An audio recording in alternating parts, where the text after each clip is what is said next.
92.97 metre की एक iconic throw की गई है और एक नया रिकॉर्ड सेट किया गया है। 118 साल रिकॉर्ड तोड़ा गया है जो कि पहले 90.45 बताया जा रहा था, जो कि अब अरशद नदीम ने तोड़ के 92.97 मीटर एक नया रिकॉर्ड सेट कर दिया है। चिराग बलोच हमारे साथ मौजूद हैं। चिराग साहब बताएगा कि एक बड़ा एक्साइटिंग मूवमेंट है, एक प्राउड मूवमेंट है पाकिस्तान के लिए। एक अरशद नदीम ने जो है एक नया रिकॉर्ड सेट कर दिया है, एक गोल्ड मेडल पाकिस्तान के नाम रहा, क्या डिटेल्स हैं? जी बिल्कुल, पाकिस्तान के लिए जो है वो इंतहाई बड़ी बात है कि पाकिस्तान जो है वो ना सिर्फ पाकिस्तान ने गोल्ड मेडल जीता है बल्कि पाकिस्तान ने ओलंपिक्स के अंदर जो है वो जैवलिन के अंदर 118 साल रिकॉर्ड जो है वो कायम कर दिया है, जो कि इसे कल 2008 के ओलंपिक्स में जो है वो 90.57 मीटर का जो है वो रिकॉर्ड था, जिसको आज अरशद नदीम ने ना सिर्फ तोड़ा है बल्कि एक लंबी लीड से तोड़ा है। 92.97 मीटर का जो है वो उन्होंने थ्रो किया। इससे कबल अरशद की अगर हम बात करें तो अरशद का जो है वो रिकॉर्ड जो था वो 90.18 का जो है मीटर का रिकॉर्ड था, जिसको उन्होंने सिर्फ एक बार नहीं बल्कि इस वाले जो फाइनल था आज का ओलंपिक्स, उन्होंने 2 बार इसको तोड़ा है, जो कि एक पाकिस्तान के लिए बड़ी बात है। पाकिस्तान को जो है वो उन्होंने 32 साल बाद एक मेडल जितवाया है, ना सिर्फ 32 साल बल्कि 40 साल के बाद पाकिस्तान गोल्ड मेडल जीता है, तो पाकिस्तान के लिए बड़ी बात है। कोई पहला पाकिस्तान का इंडिविजुअल प्लेयर है जो कि ओलंपिक्स के अंदर जो है वो गोल्ड मेडल जीतने के अंदर कामयाब हुआ है, जो कि पाकिस्तान के लिए अब एक तारीख उन्होंने रकम की है। इससे कबल अगर मैं साथ साथ ये बताता चलूं कि मैंने अरशद नदीम को यहाँ पर पंजाब स्टेडियम में उन्होंने पिछले 3 महीने यहाँ पर प्रैक्टिस की है ओलंपिक्स की, तो मैंने खुद उनको कवर किया। तो उस दौरान उन्होंने जो है वो काफी उनको मैंने देखा कि उनको इंजरीज का शिकार रहे पिछले पूरा साल। एथलेटिक चैंपियनशिप जो थी, एथलेटिक चैंपियनशिप 2023 वाले, उसके बाद से लगातार वो बाहर रहे, जो ओलंपिक्स ये जेवलिन थ्रो से बाहर रहे। लेकिन उसके बाद ये जुलाई के अंदर उन्होंने जो है वो पेरिस के अंदर डायमंड लीग के अंदर हिस्सा लिया, तो उसके अंदर भी थोड़ा ऑफ कलर नजर आ रहे थे। उन्होंने खास जोर नहीं लगाया क्योंकि इंजरीज से वापस आ रहे थे, उनको नी इंजरी थी, शोल्डर इंजरी भी रही, साथ में एल्बो इंजरी भी रही, तो काफी इंजरीज से गुजर के उन्होंने अपना रीहैब भी किया साउथ अफ्रीका जाके पीछे, और साथ में जो है उन्होंने इंग्लैंड जाकर अपनी सर्जरी भी करवाई, तो उनको काफी मुश्किलात का सामना रहा है। लेकिन उसके बावजूद आज अरशद नदीम ने जिस तरह से परफॉर्मेंस दिखाई है, हर कोई एक्सपेक्ट ये जरूर कर रहा था कि अरशद नदीम जो है वो पाकिस्तान के लिए कोई ना कोई मेडल लेके आएंगे, एक्सपेक्टेशन जरूर थी। लेकिन इस तरह की परफॉर्मेंस ये किसी ने जरूर नहीं सोचा था कि अरशद नदीम जो है वो 118 साल रिकॉर्ड जो है वो कायम कर देंगे, जो कि पाकिस्तान के लिए एक तारीख साथ जो है वो आज दिन है। 8 अगस्त को पाकिस्तान ने इसे कबल आखिरी ओलंपिक्स मेडल जो है वो 1992 बार्सिलोना के अंदर जो ओलंपिक्स हुए थे उसके अंदर पाकिस्तान ने ब्रॉन्ज मेडल जीता था। आज दोबारा 8 अगस्त को जो मैच हुआ है इसके अंदर पाकिस्तान ने गोल्ड मेडल अपने नाम किया है। जी अच्छा, चिराग ये बताएगा कि कामयाबी तो एक तरफ जिसको अप्रिशिएट किया जा रहा है, और ये भी अप्रिशिएट करना चाहिए कि 92.97 मीटर के जो फिगर्स हैं उसके आसपास से कोई खिलाड़ी नहीं पहुंच सका। बिल्कुल, अगर हम इसी चीज की बात करें तो अरशद ने पहली जो थ्रो की थी उसके अंदर वो फॉल्स रिकॉर्ड जो मतलब उनकी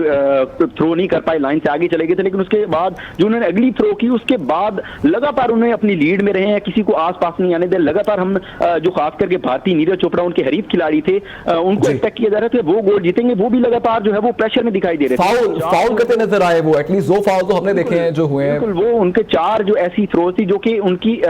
लाइन से आगे निकल गए, तो ये चीज शो कर रही थी कि अरशद ने जिस तरह से पहली अपनी जो उन्होंने उनकी थ्रो काउंट हुई उसके बाद लगातार उन्होंने दूसरे जो खिलाड़ी थे उनके ऊपर हावी रहे, उन्होंने लगातार जो है वो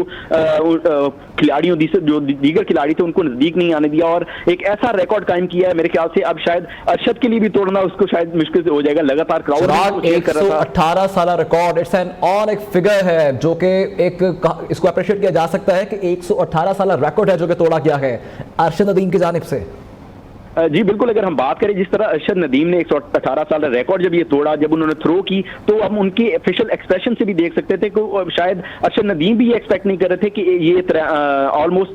93 मीटर के आसपास जो है वो ये थ्रो चली जाएगी। जिस तरह से उन्होंने फेंकी है तो उनके चेहरे से ये चीज नजर आ रही थी कि वो जरूर अच्छी थ्रो करना चाह रहे थे, लेकिन एक 93 मीटर की थ्रो जो है जो कि वर्ल्ड रिकॉर्ड कायम कर देगी, ये एक्सपेक्ट मेरे ख्याल से अरशद नदीम भी नहीं कर रहे होंगे। लेकिन ये कौम जो है वो लगातार अब हम हर जगह देख रहे हैं अरशद नदीम को सराहा जा रहा है लगातार। उससे कबल भी जो है वो कौम ने उनके साथ काफी ज्यादा दुआएं की कि अरशद नदीम जो है पाकिस्तान के लिए कोई ना कोई मेडल लेके आए। उनके ऊपर काफी ज्यादा प्रेशर था क्योंकि 32 साल से पाकिस्तान कोई ओलंपिक्स के अंदर मेडल नहीं जीता था। तो अच्छा, चिराग ये बताएगा कि इस सफर को आप कैसे देखते हैं? अरशद नदीम के एक छोटे से गांव से एक लड़का निकलता है अरशद नदीम, और एक इतनी उम्मीद बन जाता है पाकिस्तान के लिए और उस उम्मीद को पूरा भी करता है। इस टोटल करियर को आप कैसे देखते हैं अरशद नदीम के? बिल्कुल, अगर हम इसी हवाले से बात करें तो यही इंस्पायरिंग स्टोरीज होती हैं जो कि बाकी एथलीट्स को जो है वो इंस्पायर करती हैं। अगर हमें इसी तरह से बात करूं, पहले हमें कोई जेवलिन का प्लेयर नजर नहीं आता था, अब लेकिन अब हम कई स्टेडियम, पंजाब स्टेडियम में चले जाएं, लाहौर के अंदर है यहाँ पर, तो हमें खिलाड़ी यहाँ पर जेवलिन लेकर नजर आते हैं। इवन छोटे छोटे बच्चे जो हैं वो अब हमें जेवलिन के लिए जो है वो दिखाई देते हैं। जेवलिन थ्रो जो है वो उनको अब करना पसंद है, क्योंकि अरशद ने ये चीज इंट्रोड्यूस करवाई। इससे कबल भी ये गेम होती थी, लेकिन पाकिस्तानी इस चीज को जो है वो जानते नहीं थे। अभी भी अगर हम बात करें तो पाकिस्तानी ज्यादातर ऐसे थे जिनको इनके इस जेवलिन थ्रो के रूल्स भी नहीं पता, लेकिन फिर भी जो है वो अपने हीरो को जो है वो बैक कर रहे थे लगातार। लेकिन अब और ज्यादा जो है वो लोग मेरे ख्याल से जिस तरह से अरशद पाकिस्तान दोबारा जिस तरह से जब लैंड करेंगे तो यहाँ पर जो मंजर देखने वाले होंगे लोग, जहां पर मैं पूरी यकीन के साथ कह सकता हूँ कि यहाँ पर लोग जो है वो अरशद नदीम को जो है वो वेलकम करने के लिए खुले हाथों के साथ यहाँ पर एयरपोर्ट पर मौजूद हैं और उनके ऊपर जो है वो फूलों की पत्तियां निछावर की जाएंगी, ढोल की थाप पे रक्स भी किया जाएगा। ये मैं पक्के यकीन के साथ कह सकता हूँ, क्योंकि इस तरह से हमने हॉकी टीम को देखा, जब हमने देखा कि इन सोशल मीडिया और आउट ऑफ सोशल मीडिया जो है बड़े शहरों में भी हमने देखा कि जश्न मनाया जा रहा है, भंगड़े डाले जा रहे हैं, खूब अप्रिशिएट किया जा रहा है। आपने क्या समाज देखा?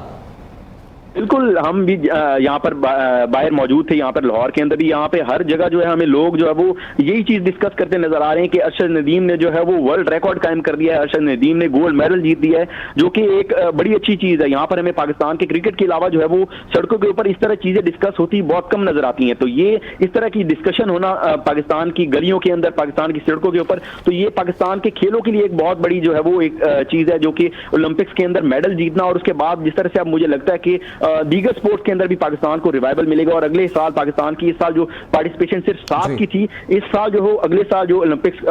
जो होना है लॉस एंजलिस ओलंपिक्स, उसके अंदर हमें पाकिस्तान की तरफ से तादाद एथलीट्स की ज्यादा दिखाई देगी, क्योंकि इस साल 7 थी तो काफी ज्यादा जो है वो पाकिस्तानी कौम भी जो है वो इसके ऊपर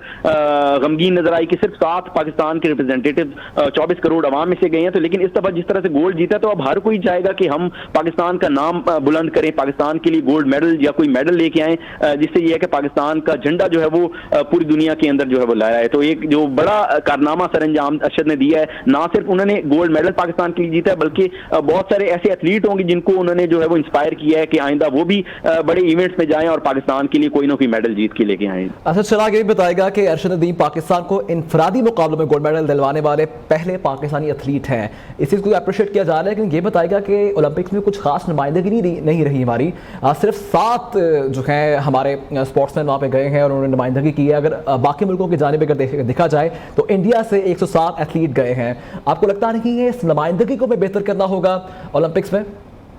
बिल्कुल, इस बात में कोई शक नहीं है कि अभी भी इस चीज को हम देखें तो अरशद जिस तरह से गोल्ड जीते हैं तो अब हर कोई क्रेडिट लेने जो है वो पहुंच जाएगा, चाहे वो पाकिस्तान ओलंपिक जो है वो एसोसिएशन हो, या चाहे पंजाब ओलंपिक एसोसिएशन हो, या कोई स्पोर्ट्स बोर्ड की के अरकान हो, या जो भी होगा, तो हर कोई चाहेगा कि वो इस चीज का क्रेडिट ले। लेकिन क्रेडिट इसका सिर्फ और सिर्फ जो है वो अरशद नदीम को जाता है कि उन्होंने अपने बलबूते के ऊपर जो है वो ना सिर्फ इसमें इन्होंने अच्छा परफॉर्मेंस दिखाई और गोल्ड जीता है, बल्कि अपने लगातार कैरियर के अंदर हमने उनको देखा कि वो अपने बलबूते पर ही रहे हैं, या फिर उनको हमने देखा थोड़ी बहुत अगर सपोर्ट उनको कहीं से मिली तो स्पोर्ट्स बोर्ड पंजाब की तरफ से उनको जो है फैसिलिटीज कुछ प्रोवाइड की गई थी, जिसके ऊपर अरशद नदीम भी जो है वो ओलंपिक्स में जाने से पहले जो है वो वहां पर DG sports board Punjab Parvez Iqbal से वो मिले और उन्होंने शुक्रिया अदा किया कि आपने मुझे 3 महीने के लिए फैसिलिटीज ग्राउंड प्रोवाइड किया जहां पर वो अपने जेवलिन के थ्रो करते। लेकिन उसके बावजूद अगर हम बात करें तो सिर्फ और सिर्फ ये सेरा जो जाता है वो अरशद नदीम को जाता है कि उन्होंने अपनी मेहनत आपके तहत जो वो ये सब कुछ किया है, और अभी तक अब होश के नाखून लेने पड़ेंगे पाकिस्तान हुकूमत को और पाकिस्तान की जो स्पोर्ट्स के इदारे हैं उनको होश के नाखून लेने पड़ेंगे कि पाकिस्तान के सिर्फ 7 खिलाड़ी अगर पाकिस्तान के ओलंपिक्स के अंदर रिप्रेजेंटेशन कर रहे थे और एक गोल्ड जीतने के बाद अगर हमें इतना हल्ला गुल्ला नजर आ सकता है, पाकिस्तान कौम खुशी उनके अंदर महसूस हम कर सकते हैं, तो इस तरह से ये अगर ज्यादा तादाद होगी तो हमारे पास इंशाल्लाह मेडल की तादाद भी ज्यादा होगी। लेकिन इसके ऊपर आखिरी 3 महीने के ऊपर काम करके हम मेडल नहीं जीत सकते अरशद नदीम की तरह। अच्छा चिराग, अभी आपने बताया था कि एप्रिसिएशन का सिलसिला जो है वो शुरू हो जाएगा और जब पाकिस्तान आएंगे तो शानदार इस्तकबाल भी होगा, और आपको बताऊं कि मैं सिंध हुकूमत का अरशद नदीम के लिए 5 करोड़ रुपए इनामी रकम का ऐलान किया गया है। ये पहला जो हमने देखा है कि क्या लगता है आपको, क्या नए भी हम देखेंगे, अभी और भी खबरें सामने आएंगी, अप्रिशिएट किया जाएगा इस तरह? ये चीज़ जो है पाकिस्तान हुकूमत की जानिब से जो फेडरल गवर्नमेंट है या पाकिस्तान स्पोर्ट्स बोर्ड जो है, पाकिस्तान स्पोर्ट्स फेडरेशन जो है, वो उनकी तरफ से भी ये लाजमी होता है कि जिस तरह से ओलंपिक्स के अंदर कोई गोल्ड जीते तो उसको इनामात जो है वो उनकी तिजोरी जो है वो खोल दी जाती है। आज मेरी DG sports board Punjab Parvez Iqbal साहब के साथ भी बात हुई तो उनके हवाले से उनका कहना था कि अगर अरशद नदीम जो है वो कोई मेडल जीत के आते हैं तो उनके लिए जो है पंजाब स्पोर्ट्स बोर्ड जो है वो अपने खजाने की तिजोरियां खोल देगी। इसी तरह से हुकूमत की जानिब से भी इस तरह से इकदाम दिए जाएंगे, लेकिन अब देखना होगा कि कितने कितने जो है वो इनामात दिए जाते हैं, क्योंकि इससे कबल जो है वो अच्छा चिराग ये बताएगा कि अब तो जाहिर बात है ये इनामात तो दिए जाएंगे, अप्रिशिएट भी किया जाएगा, लेकिन आपको लगता नहीं कि कुछ एक मखसूस रकम जो है इसके लिए डिसाइड होनी चाहिए, और जो हमारे एथलीट हैं जब उनकी तैयारी हो रही होती है, जब वो प्रिपेयर हो रहे होते हैं, तो उनके ऊपर इन्वेस्ट किया जाए ताकि रिजल्ट्स कुछ बेहतर मिल सके हमें? बिल्कुल, इस चीज़ में कोई शक नहीं है। अगर हम बात करें इसी हवाले से कि अरशद नदीम तो गोल्ड मेडल जीत गए, इनके लिए तो इनामात जो है वो दिए जाएंगे, इनका हक भी बनता है अरशद नदीम का कि उनको जो है इनामात से नवाजा जाए, बल्कि सिर्फ नवाजा ना जाए बल्कि उनके ऊपर बारिश जो है वो दौलत की कर दी जाए। लेकिन इसके ऊपर होश के नाखून ये लेने पड़ेंगे कि जो खिलाड़ी बाकी रिप्रेजेंटेशन पाकिस्तान की करने गए उनको क्या फैसिलिटीज वो प्रोवाइड थी जिसके ऊपर वो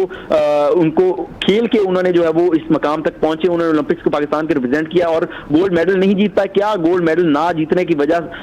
पाकिस्तान उनके खिलाड़ियों की थी या फिर पाकिस्तान स्पोर्ट्स बोर्ड ने उनको जो सहूलियात मुयस्सर की थी वो उनको जो है उनके आड़े आई? तो मेरे ख्याल से अगर उनको फैसिलिटीज इंटरनेशनल लेवल की दी जाएंगी जो कि पाकिस्तान के बाकी खिलाड़ी के, तो हमें बाकी